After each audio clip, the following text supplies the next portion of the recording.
we remain steadfast in our commitment in delivering local news that matters. Stories that inspire. Enriching the lives of Filipinos in the Philippines and across the globe. This is your GMA Regional TV. Buong puso para sa Pilipino. Ini ang GMA Regional TV Early Edition.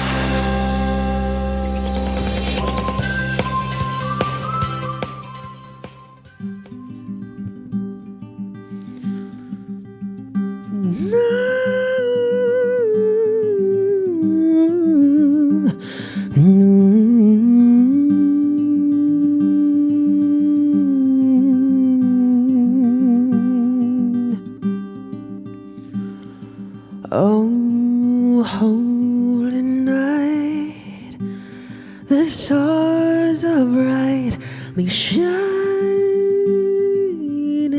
It is the night of our dear Savior's birth. Long lay the world when sin and error pining, till he appeared and the soul felt its worth. Naiyaga pa, feel na gid ang Pasko. Hi there mga puso, good morning, Merry Christmas. You're watching GMA Regional TV Early Edition. Hi John. Adlaw naman kita sa Biyernes, September 22, 2023. Pero antes kita magbakasyon sa weekend mga kapuso, ululupod anay kita nga magselebrar sang holiday season diri sa GMA Regional TV Early Edition. Pasko na gid John, no? Ho ho ho! Pulaton ko regalo mo. Parayo lang ang magtutok mga puso kay may kasugpon pang performance sang aton bisita this morning. Mga kapuso, hibalunta na ang mga nagapanguna nga balita sa Western Visayas. Ako si John Sala, live dire sa GMA Iloilo Station.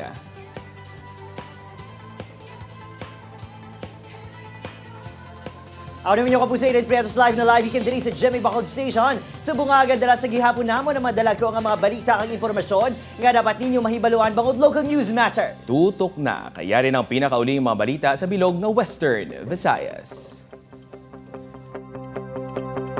Makapuso ang inyo makitaan subong amo ang live nga kuha sa Ungka flyover nga ginbuksan na para sa mga light vehicle subong nga adlaw. Ang dugang nga detalye ang aton nga bantayan karon.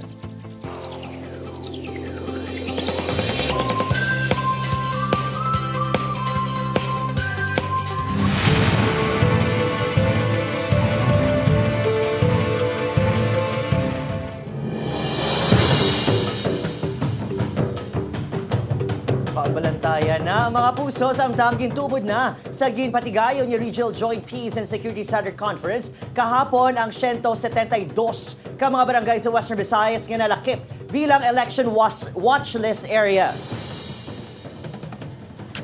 Anom sa mga inangyara sa yellow category kun area of concern, tagtatlo diri ang yara sa mga probinsya sa Iloilo kag Negros Occidental.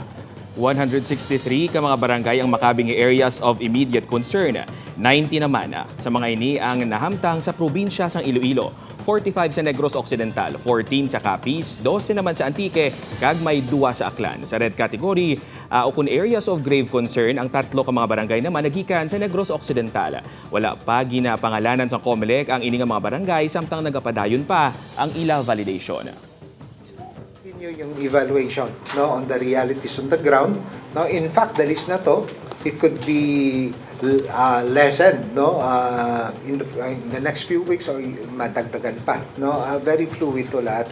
It all depends on the actualities on the ground. As part of our planning, our planning consideration, we have put the quick reaction force, and we will see to it that the security preparation is very flexible, that we can attend to in eventualities, especially in those areas that we deem as areas of concern.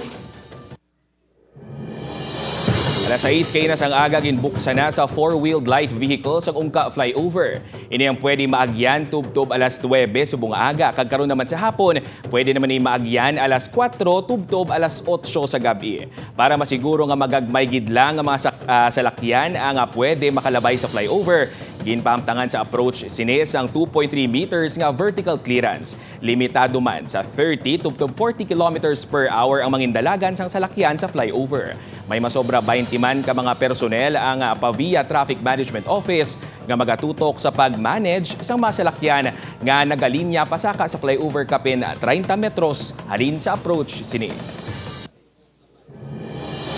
Joke lang kuno hambal sang konduktora. Mga puso, sa ginpagwa nga official statement na ngayon sang sorry pasaylong kompanya sa modernized jeepney unit sa Bacolod City sa 19 anyos nga si Lani nga ginaligargin pakahuyan sang isa sa mga konduktor sini sang iya nga nagsakay o kon sang siya nagsakay pa uli sa home site sang tinalikdan nga adlaw. Ginpakamalaot man sini ang naging pamatasan sang 32 anyos nga konduktor. Matandaan nga naghilibio ng tagreklamo matapos mahuyan sa ginpanghambal sang konduktor nga nagtuloy sa iya nga magpanaog na lang sa salakyan. Wala kuno sini ginakahuya nga plus size siya. Apang hindi sini matulon nga kaangay nga ginpakahuyan ini sa tubang sa madamo nga pasahero sang ginwaragwag sang konduktor nga doble dapat ang iya ibayad bangod pang duha ka tawong iya kadakoon. Perte no? Sa isa ka interview makapuso ginpahayag naman sa konduktor nga lahog-lahog lang, joke lang iya ginhimo kuno. Suspended na ini subong si obra. Natalanan naman niya ipaidalom sa counseling sila ni sa trauma nga iya ginagyan. Tapos ginpaano ko lang, calm down ko lang yung self ko. Gahibi lang ko sa streets, even makuton nyo to, ang mga gabaligya, kita ko to nila nga gangoy-nguyon.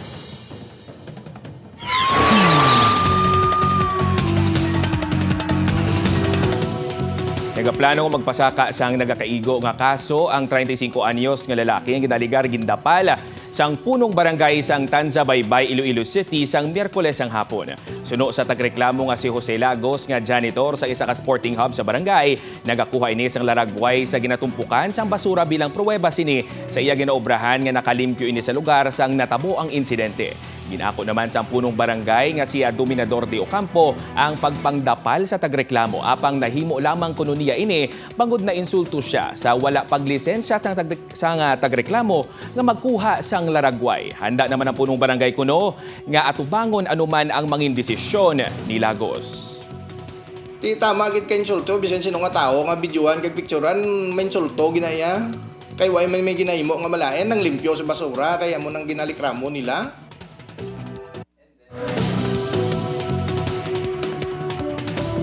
Mabusa sa lugar kabalita, patay ang 22 anyos naging kilala kay Stephen Soriano matapos malapakan sa isa ka van sa bahin sa barangay Etipuluan, Bagos City sa probinsya sang Negros Occidental. Sunod sa pulisan sa kaysay motorsiklong biktima kag pauri na kuntani gikan sa banwa sang Murcia. Nagasunod ini sa motorsiklo sang tiyo nga si Joven Soriano. Nagabahar ang tiyo gani aksidente nga nakabunggo ang motorsiklo sang biktima sa likod sa motorsiklo sini. Pinasun ang tiyo sa biktima. Wala sa plano nga mapasakas ang kaso ang himatas ng biktima sa driver sang van nga gikilala naman kay Alfred Mendoza. Nung nabunggo ni Stephen yung motor ni Joven, nagtabog siya. So unfortunately, since na may incoming na sasakyan, amo naman to ang nakaigo kay Stephen.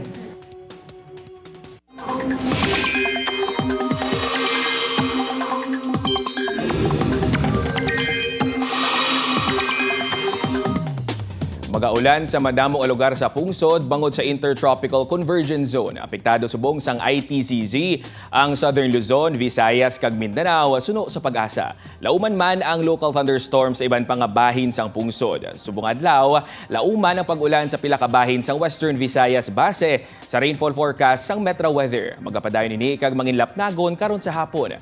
Madamol nga ulan ang magatupa sa pila ka lugar gani mangin alerto sa pagbaha o kun landslide.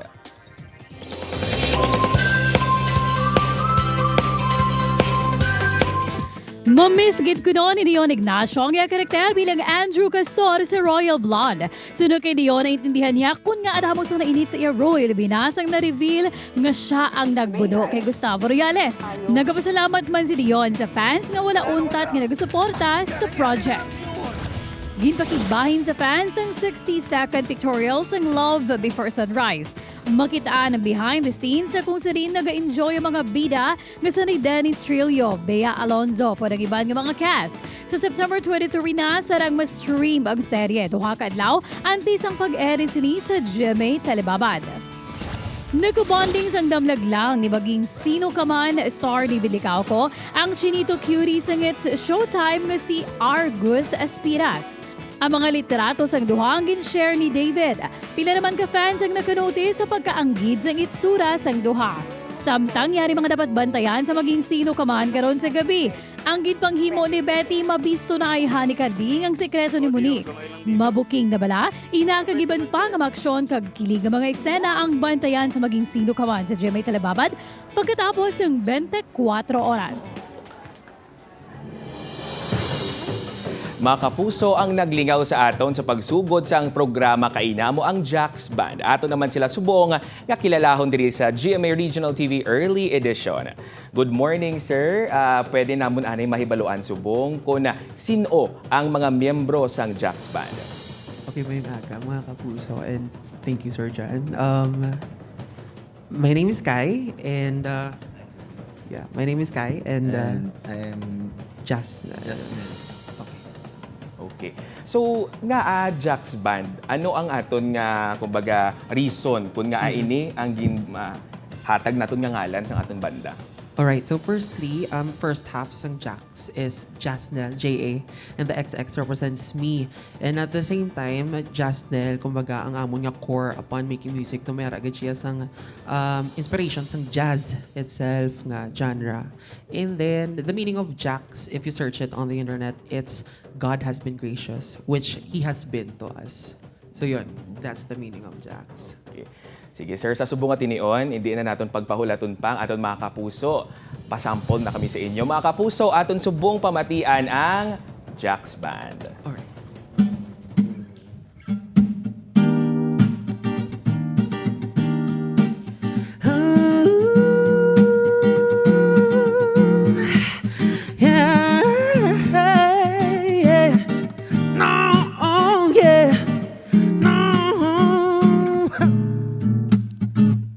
Kampana ng simbahan, kampana ng simbahan, kampana ng simbahan, no.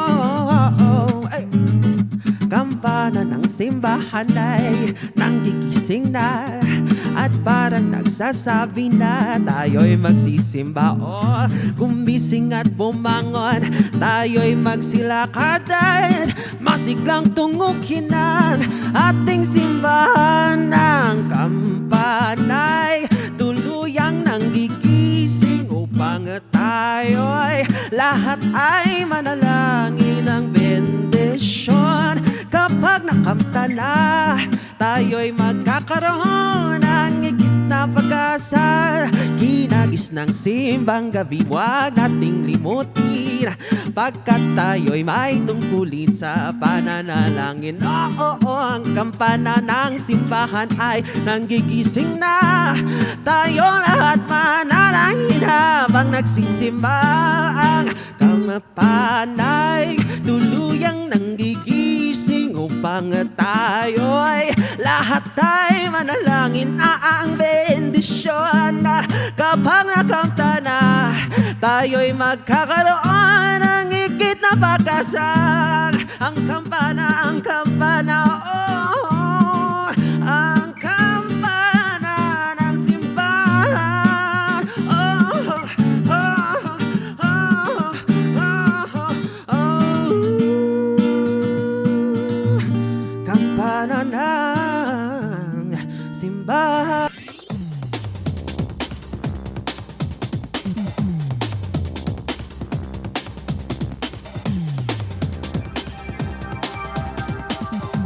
Ini ang GMA Regional TV Early Edition.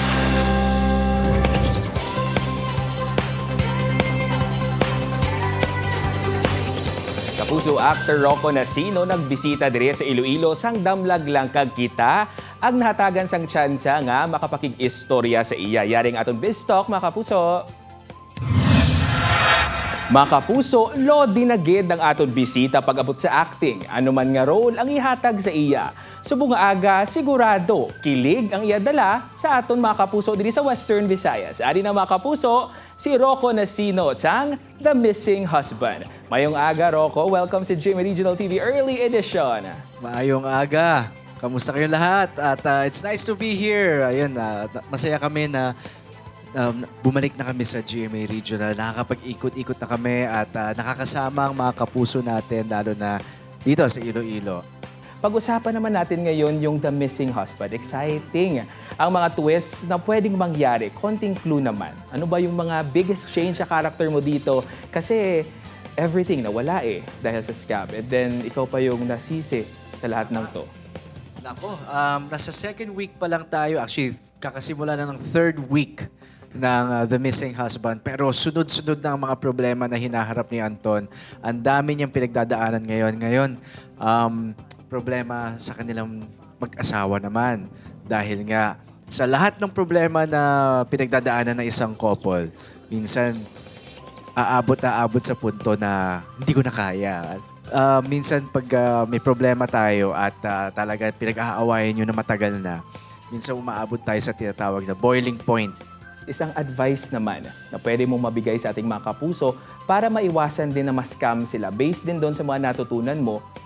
Masasabi ko, una sa mga kapuso nating OFWs na nagtatrabaho, ang Global Pinoys natin, pag nagpapadala ng pera, siguraduhin kung saan yung accounts, kung saan ipapadala.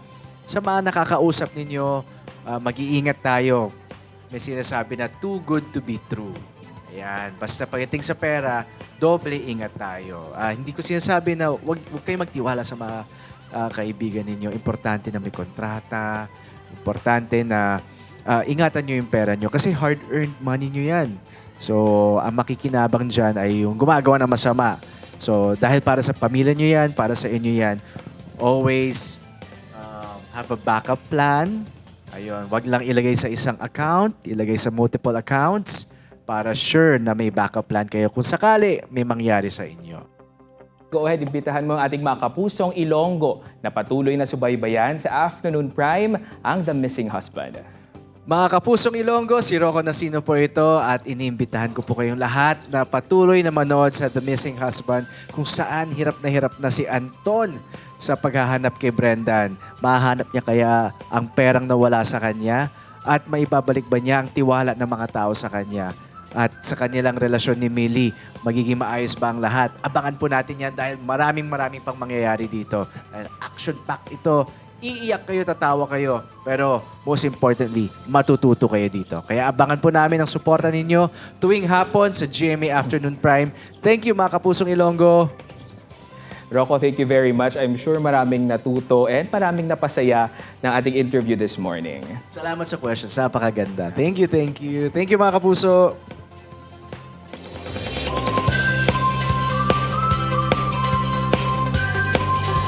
Duwa nga balita, pila ka nagapamakal sang palay nagpahayag nga hindi man apektado sa mando sang gobyerno nga pasakadang presyo sang ginabakal nga humay sang National Food Authority. Ining gitutukan ni Kim Salinas. Apisar sa pagtaas ang presyo sang baligya isang humay nga gintag na sang gobyerno, ginpahayag sang negosyante nga si Danilo nga hindi man maapektuhan ng ilang pagpamakal sang humay sa mga mangunguma. Why man hindi man maipiktuhan na kung ipasulod nila sa NFA. Ang amon niya. Okay man, kay may ara pa man nga hindi man tanan nga tao nga mangunguma, ginadala nila humay nila sa NFA. Sa tuyo nga makabulig sa mga mangunguma, ginanunsyar ni President Ferdinand Bongbong Marcos Jr. ang 16-19 pesos kada kilo nga presyo sang wet palay, kag 19-23 pesos kada kilo para sa dry palay. Bangod sini, mas luyag na kuno sang mangunguma nga si Jose nga sa NFA na magbiligya sang iya humay. Kung amura di man ka gobyerno, royal man ko. Royal man ko nga magibaligya sila kay okay man ang ila presyo. Suno sa NFA, posible nga mahibaluan ang pinal nga presyohan ay isang pagpamakal sang humay sa Marason nga semana. At least higher siya compared sa 19 pesos to nga sa dry palay. Specifically, clean and dry gid ang amon tani nga gusto gid bala. Pero gabaton man kami sang ginatawag wet palay. Pero ay pa kami sang specific nga price para dira sa wet palay. Sa pagpangusisa sang news team sa mga mangunguma kag banugbakal sang humay, yara sa 16 tubtob 17 pesos kada kilo ang baligyaan ay sa karon. Kim Salinas para sa GMA Regional TV Early Edition. Ari makapuso pahanumdom sa mga operator ha matapos ginpalayag sang Land Transportation Franchising and Regulatory Board 6 ginako sang ahensya nga madamo sila sang reklamo nga nabaton angot sa mga operator nga wala ginagamit sang insyaktong fuel subsidy. Pagklaro sang LTFRB 6 nakapangalan gid man sa operator ang pantawid pasada card bangod sila ang may permanent record sa talatapan apang hindi ang mga ini pwede makapagusto lang gamit sang kwarta kag kinahanglan nga ipatughong sa ginabiyahe nga jeep.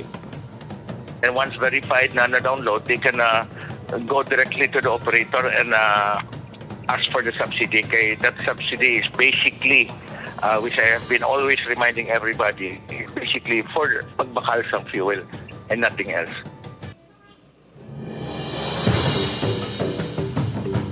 Buligan yung man driver nyo. Samtang, makapuso nagsugod na ang preliminary investigation sang NBI Bacolod batok sa ginatudlo mastermind sang pagpang-scam sa banwas ng Lakasiliana nga si Mary June de los Santos. Madumduman niya ginareklamo si De Los Santos nga nagpang-recruit kag nagpasalig sa mga persona nga makasunod sa hanay sang PNP kabaylo sang pagbayad nila sang kwarta. Sunod sa NBI, apisar nga nag-file na sang kaso nga large-scale estafa. Ang kapulisan bukas sa gihapon ang talatapan sa iban pa complainants agud mapabaskog pagid ang kaso batok kay De Los Santos. Samtang ginkumpirma nila Kasilianan Mayor Romayla Mangilimutan nga nagpadala na sang sulat ang Sangguning Bayan kay SB member Donato Dumagit nga isa sa ginatudlo nga nag-facilitate sa peking nga recruitment. 3 na kabeses nga wala nakatambong sa sesyon sang konseho si SB member pagkatapos nga ginreklamo suno kay Mayor. Magpo-file tayo ng appropriate case laban sa suspect. And then, after preliminary investigation, isasabit natin sa, sa fiscal,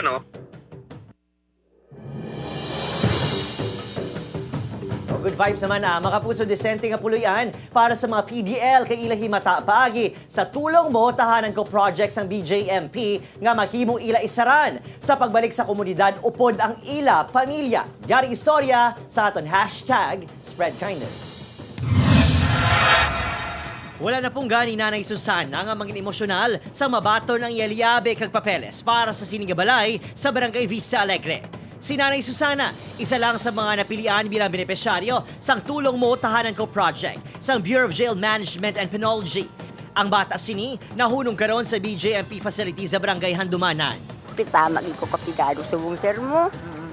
Di ko maluoy kasi mo na na kaloyan gid ko sir sang Ginoo sir nga na ano nga akong balay sir. Matuno Japon say. Oo. Bisa nung ninibo ya dito nung Japon. Utod mo man mo. Nagalao man ang pamilya nga kung mahilway sa presuhan ng ilahimata nga PDL, makapangabuhi na inisang normal kag magabag una. Kadungan sang formal nga pag-turnover sa balay, isa ka malipod nga programa ang ginpangunahan mismo ni BJMP 6 Regional Director, Jail Chief Superintendent Simeon Doloho Jr. kag iban pa nga opisyales. Si BJMP gituga para hindi nga dugangan ang problema ni Bilanggo o ni PDL, kundi alalayan siya para tagaan siya sa ikaduhang higayon o second chance para sa iyang pagbago. Preso ka man o hilway ka, may dignidad ka gihapon. Amo na siyang dignidad na pilit na restore sa BJMP. Naman, niya nga kinanglan niya yung iba kayo ang balay niya para tagdaan dignidad sa iyang kaintanan. Ang balay sang pamilya paguntalan, ang ikaduha pa lang ang simbolo sang pagbago sa kabuhi sang duha ka PDL gikan sa Bacolod City. Sa katapusan sang tuig, ginapaabot nga madugangan pa ang mga benepisyaryo. Adrian Prietos para sa GMA Regional TV Early Edition.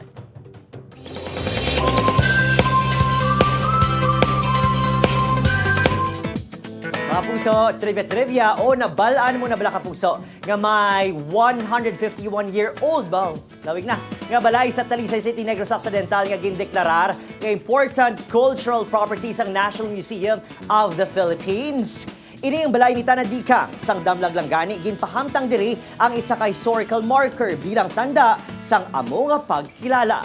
Ginpatindog sang 1872 ang Balay nga Bato ang ginpangalan kay Enrica Alunan Lizares. 2008 naman sang ini ang ginbuksan bilang isa ka lifestyle museum.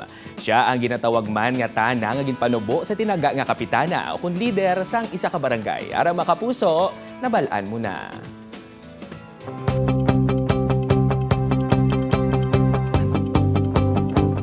O relate ka din dyan. Sa entertainment industry, importante nga aton ipakilala sa publiko kung sino kita kag inuso ang unique sa aton personalidad.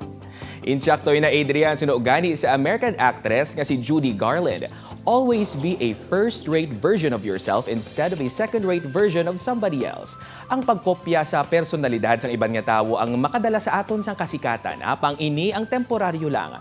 Kung gusto tagid nga maglawig ang aton karir, dapat kita nga maghimo sang aton kaugalingon nga banas nga aton pagausuyon.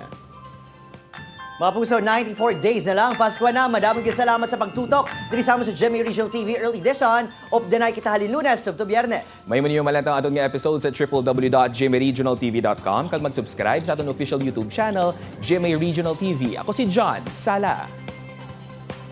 Ako naman yung kapuso Eden Prietos, bugos sa puwersa para sa mas dakong nga misyon kag mas masangkan nga pagserbisyo sa pungsod. Happy weekend! I don't want a lot for Christmas. There is just one thing I need. I don't care about the presents underneath the Christmas tree. I just want you for my own. More than you could ever known. I make my wish come true. Come true.